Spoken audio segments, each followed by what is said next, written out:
didesnis rūpestis yra žinai kuo, kad mes einam ne kulinariniu keliu, o Bulgašenkos keliu, antikulinariniu keliu, kada po vieną produktą pilama, tai bandoma juos visus sumaišyti. Cukrus supildamas su mielėmis, o cinamonas su miltais. Labai geras metodas, minkyk ir maišyk.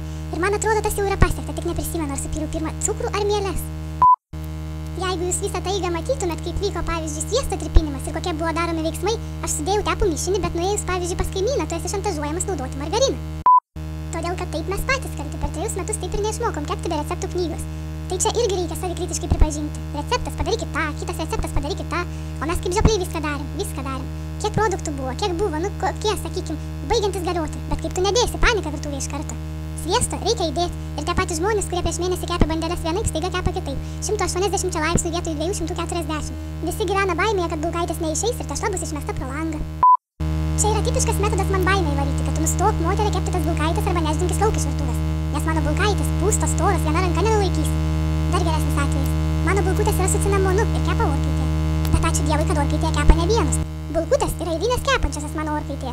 Šalia dar guli kopūstai su bulvėm, kepa kaip visi ant skardos ir staiga girdžiu iš savo orkaitės. Kopūstai svyla, o bulkaitės dar net neparudavusios. Man žabtai nukrito ir nesuprantu, kaip čia taip gali atsitikti, nes taukų dėjau pakankamai. Bet kopūstus vėliau vis tiek suvalgiau.